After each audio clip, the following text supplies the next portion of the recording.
This is La Paz, the capital of Bolivia. As far as capital cities go, it's fairly humble. Its population, well under 1 million, is not huge. Its industrial and economic output is not massive, outpaced within Bolivia by Santa Cruz de la Sierra. And yet, La Paz is home to this: a robust, interconnected, reliable urban transit system that connects the core of the city to the far reaches of its sprawling outskirts. For a city of La Paz's stature, this is unique. Santa Cruz de la Sierra has mass transit, but only in the form of bus lines. The same goes for the similarly sized metro areas of Uruguay's capital Montevideo, while Paraguay's capital city has planned, then suspended, its first bus rapid transit lines. Ecuador's capital, Quito, a much larger city, has a transit system expanding beyond just buses with the Quito Metro, but this subway consists of just a single line. Not until you get to South American metro areas doubling the population of La Paz will you begin to see any sort of urban transit systems of a similarly robust network map as that of Bolivia's capital. And making this system unique not just in South America, but the world over, is the fact that it is serviced exclusively by the sky, each line being run by a technology more likely to be seen at a ski area: the gondola. Now a decade old, with its first lines entering operation in 2014, Mi Teleférico, as the network is called, has been framed as fantastical by travel vloggers and opulent and gimmicky by political rivals. But so far the unconventional system has worked out, as it celebrated servicing some 520 million passengers in its first 10 years, expanded from 3 initial lines to 10, and grew from daily ridership of 90,000 to 200,000. The core of the logic behind La Paz's gondola system is that it solves the city's fundamental geography problem. The city is spread across steep, rugged terrain within a canyon where elevation ranges from 9,000 feet or 2,700 meters to 12,000 feet or 3,600 meters.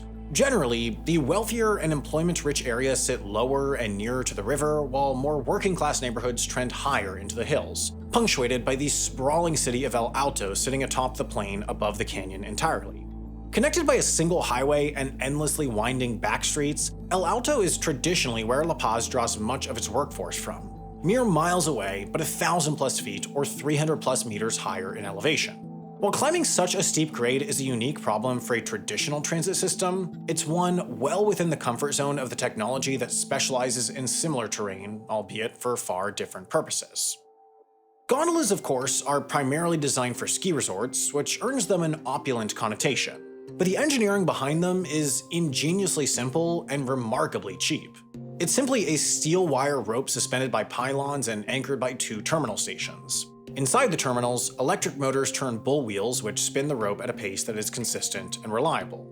This means installation is simple, requiring only concrete foundations for towers and terminals. In fact, given the harsh winter weather at ski resorts, the majority of the work of gondola installation is typically scheduled over the summer, meaning it's common for one to go up, after some prep work, in just a few months. These same principles make gondolas low impact in dense cities, requiring just a few small plots for concrete pylon bases, and quick to install, often going from approval to operation in just a few short years. Most urban systems use detachable grip designs where cars slow down for passenger loading and disembarking. The actual haul rope typically moves at 9 to 15 miles or 15 to 24 kilometers per hour, far faster than the speed at which passengers can safely load, so when cabins enter the terminal, a flattened, contoured steel frame compresses the coils and releases the grip, detaching the cabin and carrying it through the station on a separate, slower track. Once it completes a 180-degree turn with the wheel, another steel beam compresses the springs and it reattaches to the wire before it begins its return trip. All of these parts, the cabins, the springs, the rope, the pylons, even the terminals, are highly standardized. That's to say, the pylon that might end up in La Paz is the exact same design of the pylon that might end up in Aspen, just with a customized height and angle, making them fast and low cost to produce en masse. This cost and construction efficiency contributed to the lightning-fast 6-year timeline to complete La Paz's 10 lines. Of course, gondolas are not perfect as public transit. After all, they weren't designed for it. Just like at 9 a.m. on a powder day at a ski area, Mi Teleférico experiences big lines during peak commuting hours due to the network's lack of surge capacity. A train or a bus line can simply schedule more vehicles during peak hours, but across La Paz's 31 stops, a 10-person gondola cabin is bound to head out every 12 seconds, but never any quicker. Capacity is fixed. And then beyond that, gondolas still just can't compete with the baseline capacity of trains. Just the A-line of Medellin Colombia's metro, for example, can move the entirety of La Paz's gondola system's hourly capacity across the city with room to spare. There are also some issues with reliability, as at ski resorts, gondolas often operate from 9 a.m. to 4 p.m. during the ski season, then cease operations altogether for months-long off-seasons, leaving plenty of time for maintenance. When operating as a public transit system, there's less room to fit this in without disruption. When comparing a gondola with a train, it's worse in just about every way but cost. But cost matters a whole lot in transit development, especially in a place like La Paz. Establishing some sort of public transit system has been a point of discussion in Bolivia's capital since the 1970s. In the 80s, as both La Paz and El Alto continued to grow, local leadership contracted help from MIT to analyze some options. The potential solutions, as they saw it, were trolley buses, light rails, or cable cars. All had their merits: speed, capacity, cost. All had their downsides: speed, capacity, cost. But nothing came of it. In the decades that followed, traffic only got worse, El Alto only grew bigger, and still nothing. Any system would be too costly, it would take too long to build, and it would threaten too many jobs for the army of informal, influential minibus drivers shuttling between the cities. Then, an economic boom coincided with the presidency of the brash socialist Evo Morales. Of indigenous descent himself, Morales recognized public transportation in the nation's capital as a popular opportunity for government investment, a means to recognize Bolivia's nationalized and burgeoning gas export economy through a public project that would help all, but particularly the working class and indigenous majority commuters. It would be innovative, putting Bolivia on the map. It would be highly visible, helping with political popularity, and most importantly, it would be the most expedient option. Phase 1 of the project would consist of the red, yellow, and green lines, collectively servicing 11 stations, running 6.5 miles or 10.5 kilometers, and connecting El Alto at 2 separate locations.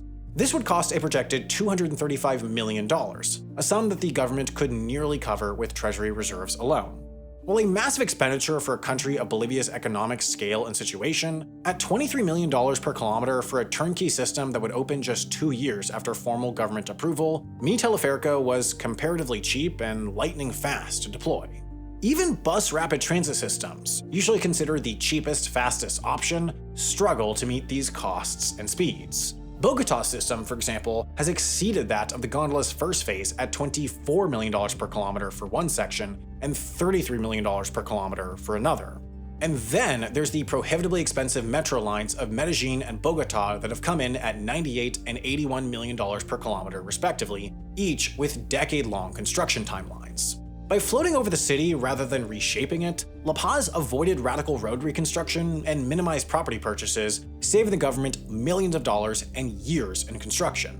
But cost per kilometer really doesn't matter in the long run if people don't use it. A transit system is only as good as its ridership. Core to the project's long-term viability was the belief that it could justify a one-way fee of about 43 cents, slightly more than that of the minibuses. It needed a large number of fairly low-income individuals to decide to pay more for reliably faster commutes. But a decade in, it's done just that. Across the network, the average rider is commuting 22% faster and no longer has to worry about protests or flooding closing down roadways. They can leave home at the last minute, confident that today's commute will take exactly as long as yesterday's. Mi Teleférico, in turn, requires no operational subsidies from the government.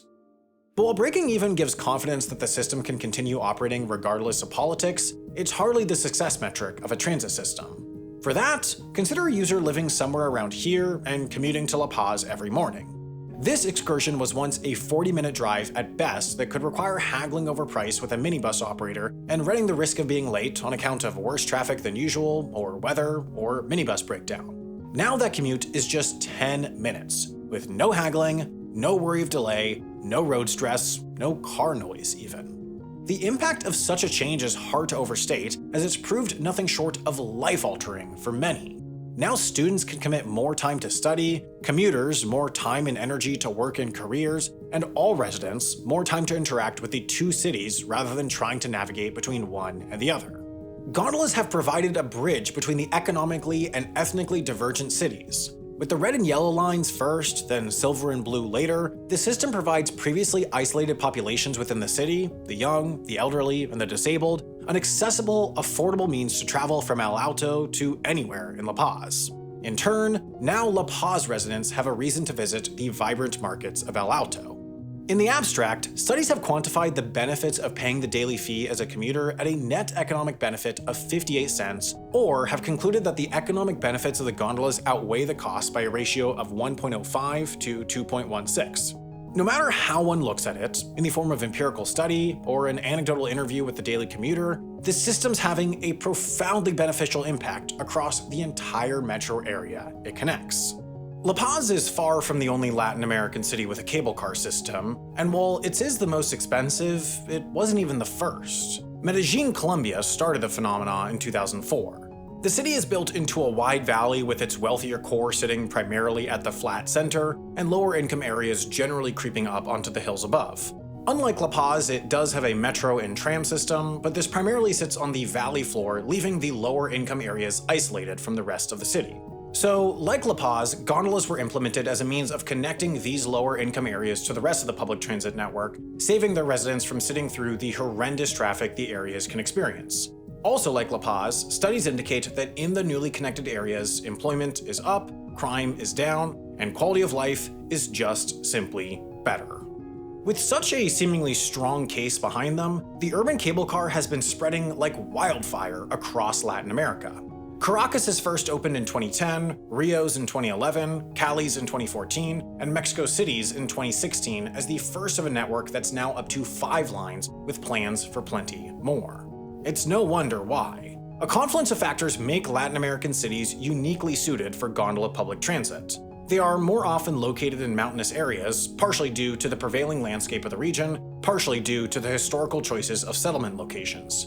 They are also often lower income, meaning city and national governments have less they can spend on grand capital spending projects like metros and trains. Many of these Latin American cities experienced their most rapid growth during the era of the automobile, so they sprawled far more than their European counterparts, and yet due to the often informal growth of their lower income areas, frequently lacked strong central planning to build high-capacity trunk roads like their North American counterparts. So these factors uniquely combine to boost the use case for the gondola.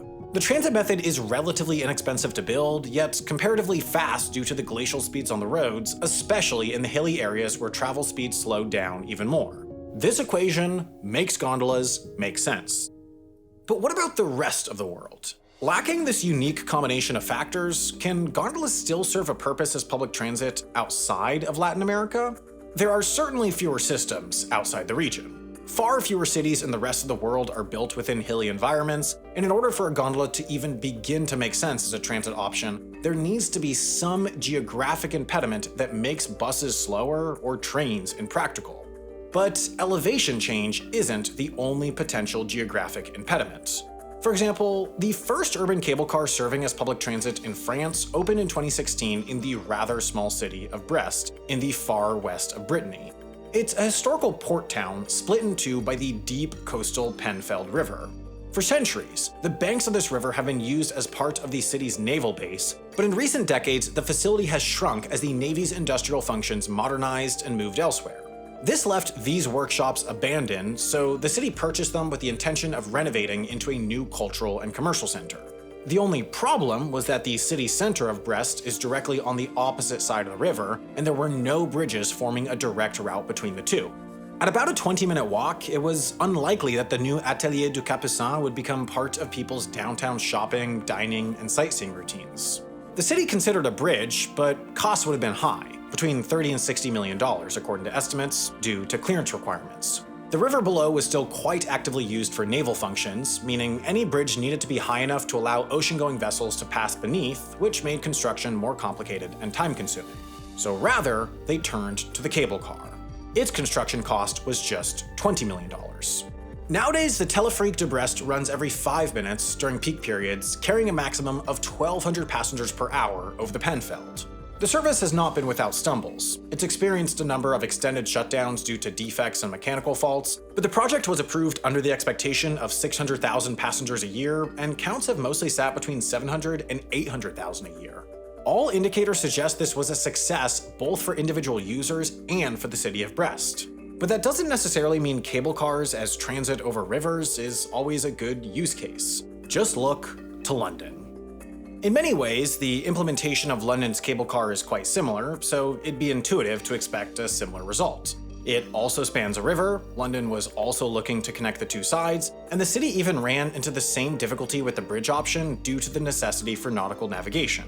There was only one bridge downstream of this point on the Thames, and its construction cost was over $300 million, in part due to its 200-foot, 61-meter height. On top of that, the area around the cable car was also formerly filled by maritime industries that had previously dried up, and over recent decades, London's docklands were redeveloped into a hodgepodge of various modern facilities and functions.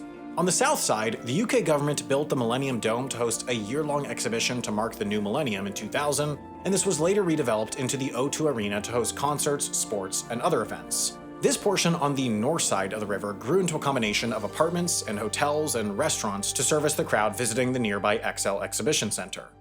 Now, the cable car project was primarily championed by then Mayor of London and future Prime Minister Boris Johnson, and his public justification always centered around its potential function as public transit, just as in La Paz or Medellin or Brest. It was therefore fully integrated into the Transport for London system. One could pay for it using an Oyster card, it featured the iconic roundel, and it even showed up on tube maps. But its service for this function has been nothing short of catastrophic. Detailed passenger statistics released as part of a 2013 Freedom of Information Act request showed that during the workweek starting October 14, 2013, an average of just 37 people per day total used the cable car during the prime commuting hours of 7 to 9 a.m. But even then, only a small portion of those appeared to be consistent commuters, as a total of just 4 people used the cable car at least 5 times that week. It's not hard to understand why. The north side is a 3-minute walk to a Docklands Light Railroad station, whereas the south is 5 minutes to a tube station. From almost anywhere else in London, the fastest route to either side of the cable car is by train. Almost no intuitive journey involves the cable car itself, so the primary use case is for a journey directly from one side to the other. But the catchment area where the cable car is the fastest option is tiny. In fact, taking the train from one side of the cable car to the other takes about 15 minutes with one connection, whereas the cable car itself takes 10 minutes. And these days, the fare for the cable car is £7 versus a maximum of £2.10 for the train. Now, the cable car is not an abject failure. The city's government projected ridership of 2 million a year, and it reached 1.5 million in 2023. Far from the goal, but not by orders of magnitude. Any strength is wrapped up in the fact that, while £7 is a lot for a means of public transit, it's an absolute steal as a London tourist attraction. The London Eye, for example, charges a minimum of £29 for admission. Thanks in part to social media spreading the word, tourists have flocked to the cable car in recent years as an affordable way to see the sights from above. That being said, it's pretty clear that the cable car is an abject failure as a means of genuine public transit. After more than a decade of continuing to insist on its transit utility, Transport for London has finally admitted to its futility by proposing to reduce operating hours and start most weekday service at 8 a.m. rather than 7 a.m., considering the average ridership of just 20 per day during that first hour. Gondolas as tourist attractions absolutely have their role. They exist all around the world, but a city transit agency operating a tourist attraction is rather bizarre and misguided. While the cable car now tends to cover its operating costs through fares, the taxpayers paid for quite a lot of the original construction cost, and much of that money was never recouped. Among Londoners, it's widely mocked as a white elephant project indicative of their prevailing opinions on Boris Johnson. It's easy to project similar sentiments onto other aerial cable-propelled transit projects. The fact that they are cheap, quick to build, and flashy makes them prime candidates for misguided development by governments eager to provide the feelings of progress. In response, city voter bases are, naturally, skeptical. But having seen genuine success in Latin America, the public transit cable car is spreading with renewed vigor to the rest of the world. Just a tube, train, and metro ride away, Paris's new cable car is on the cusp of opening. Its profile is somewhat unique. It's not spanning a river or climbing a mountain or traversing over any natural barrier. Its barrier is an artificial one. Its northern terminus will be the southern terminus of the Paris Metro Line 8, and it will route over this highway and rail yard to connect this neighborhood to the wider public transit system. The idea is that the cable car will act as, essentially, a low-cost extension to the metro line, since actually extending the line would have been expensive given the need for tunnels or bridges traversing the highway and rail yard. In many ways, the project appears to have the recipe for success. It's servicing an in-demand route to reach the broader metro system, it's replacing buses that are highly subject to delays due to road congestion, and it's spanning a significant geographic barrier. Perhaps the primary point of concern is that it's servicing a relatively low-density area with plenty of suburban-style homes with large yards. Whether it can reach its projected daily ridership of 11,000 remains to be seen, but like with any transit project, it has the potential of inducing demand through inducing development in the area it connects. Paris's is far from the only gondola public transit project underway outside of Latin America. There are others in Salt Lake City, Los Angeles, and Amsterdam at various phases of planning. In these cities and beyond, what was once considered fanciful is increasingly considered the most pragmatic option. But that's not to say gondolas are a perfect form of public transit. Far from it. They are low capacity, slow, mechanically finicky, prone to weather disruptions. When you compare them directly to trains, they're just objectively worse. And given the inertia, there have now been some cases in South America where cities built gondolas where they should have built trains or even bus rapid transit, and the results have been, predictably, poor. But in a very unique set of circumstances, gondolas have an ability to provide high-quality transit where there is essentially zero pragmatic alternative. High-quality transit is almost always a worthwhile investment, so it's nothing but a good thing that gondolas are increasingly being recognized as an option for areas where, either economically or geographically, there was no realistic alternative. Previously, there was nothing, but increasingly, gondolas are the something that are transforming communities and lives in Latin America and beyond. There's an overwhelming amount of online content nowadays, and it's increasingly tough to sort through it to find the good stuff. That's a problem our sponsor Nebula tries to solve. Now, I know the last thing people want to hear is that you need to sign up for yet another streaming service, but I think that Nebula is almost certainly both better and cheaper than one you already have. So maybe cancel that one and sign up for this instead. Nebula was started by digital creators, myself included, and we designed it to be the best home to all the stuff we make. It's entirely ad and sponsorship free, which really creates better incentives for the creator and company. Funded by subscription revenue, we're not chasing clicks to drive ad revenue, we're trying to keep people subscribed longer, which means we're optimizing for satisfaction, for you to actually keep using and enjoying the platform rather than clickbait. In addition to uploading all our normal content there early and ad-free, Nebula's marquee videos are its Nebula Originals. Big budget, ambitious, innovative projects. For example, my team and I make Abolish Everything, a bi-weekly comedy debate show pitting comedians against the political establishment.